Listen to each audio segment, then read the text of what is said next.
Ifa dukkana keessa yaa gara laafetti tan daraboon qabne irkoo akka dhufii addunyaarra dhabne haatoo fi uffatanaaf jiraadhu waan ofii umrii si hamuutu baraan barallu fi yaa harmeetii yaa garaan dhalte anoo si bira deemnaan atoo kophatti hafte dhugaa qabdati xaarinarraa qabda gaaf tokko nan garaa yoom akkanatti hafta nafaana hillaaliin hiyyaadiin takkallee eebbi kee naaf dawaa eebbanaaf godhan mallee eebbi kee ulee mucucaan bani eebbi kee geejjibaa kan bakkeen of gahne yaa arjaanamaa yaa gara laafetti yaa irkoo hundaa ati naaf uffata galanni kee guddaa galanni kee dachaa yoo akkam jedhe galata siif galcha tulluu siin jedhuufis tulluunis siin gitu burqaa siin jedhuufis ati hundumaayyuu oli iddooma jirturraa harmee du'aa inatti tole naaf jecha qallattee foon kee fixatte naaf jecha galaana rakkinnaatiin harka kan kee dhiqatte naaf jecha maqaan hedduun sitti bahee yaada koodhiis harmee anoo harra gahe kanaaf jecha rakkoo hundumaan wallaansoo ol qabdu ta'u sunaaf jecha fiigduu miila ofiitti cabdu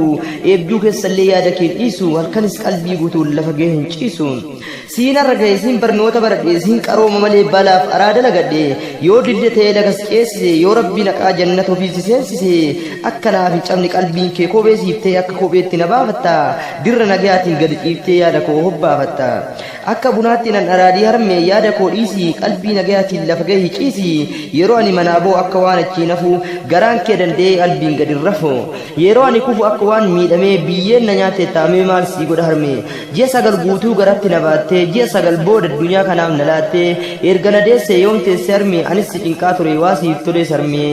yoo na arteessi abaarsi dhiqqoollee irra naaf nufi harmee hangaafas ijoollee eebba keettu na barbaachise eebba keettu naaf dawa malaa fallati keettu gufuu na jalaa dhawa situ warraan nagahee galanni keeti ayyoo siif addunyaarra ta'e siin gogaa namaa uffadhe siin of ta'e akka namaatti dubbadhe siif jiraanna harmeeti yaboontu sirraa halaalan jira harmeeti yakoottu yeroo ani nyaadhu waan quufuun seetu namni ija keessa laalu miti harkaan na tuqaniif feetu yeroo ani ejjadhu akka waan qoreen na waraantu otoo alaala jirtuu qalbiin gara kiyya godaantu kaayyoofan bahe yaada koo irraanfadhu doofummaa wallaalaaf kana boodan jilbiifadhu yaada koo irraanfadhu yaada koo harmee kana boodan deebu atoo na kenniteerta biyya kaayyoo bahee kan qaba harraa miti boru harra abbaa hamleeti kan biyyatti abdii horu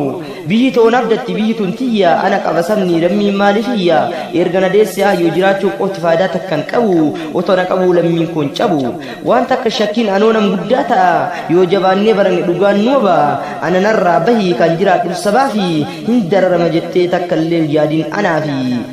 taduraatuun gaa ofirraa buusi ba'a gaafa xiqqeenya irraa saamunaa ga'u qaamni si ajjeesaa tureera gubataa fi yaanni gaafa na guddisuuf ofirraa fixxu foon kee gaafa na barsiisuuf jecha foonaa fixxu loon kee gaafa na sukkumuuf na bareechifte sana ilma santu guddate ilma santu ana gaaf xiqqeenya irraa to'annoo kee jala ta'u warra naan gammadi anaa biyyaaf gadi bahu ilmi kalee kubbaayyaa har'a gaara ta'e inumaa guddachuu irra darbee biyyaaf gadi bahe kana gaddi taaree gadduun yoo si mala inshaallah rabbi jedhe anoo numa gala ati na eebbisii du'aa hin teessan binsila du'aa isheettu gara fuulduraan na deemsa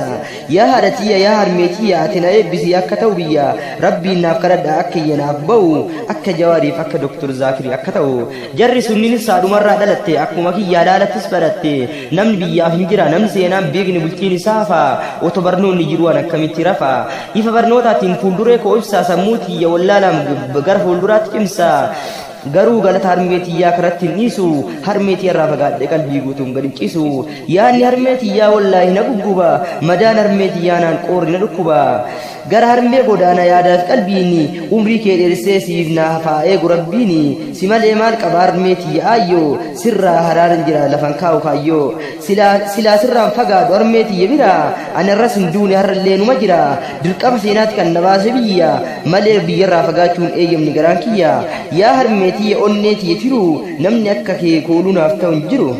beekumsa dabalatuuf bahe malee biyya sibir mana jirti ammas qalbiin tiyya sibiraa fagaadhuuf qalbiin gara keeti harmeetiyya tanaaf umrii dheerina qalbiin kan koofeeti eebba godhaa fi harmeetiyya tana harmeeti jechuunis isin qaali umrii naa kennii fi rabbii kiyya ati ilaali umrii kennii fi umrii dacha ana gaaf tokko rabbi toofee na galcha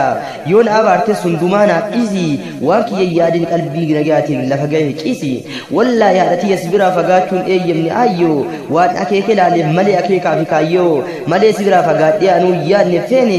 otoo duuba laaluu tarkaanfii laga ceene waa takka yaadii eebbi na eebbisi fuula natti tolii laga na ceessi waan takka taafii yaadiin nam keessa jira namni addunyaa irraa hunduu naaf fira eebba kee jabeessi otoo miila fuune otoo bakkee hin geenne bakka miilaa osoo hin buune naasuun kee naaf okkolcha eebbi kee immoo bufuuna jalaaf okkolcha harmeetiyyaa fi kan isin himeef assalaamu alaikum warahmatullaahi wabarakaatuh. Harki harka nyaatu diina ofii malee harki harkaan hin lolu.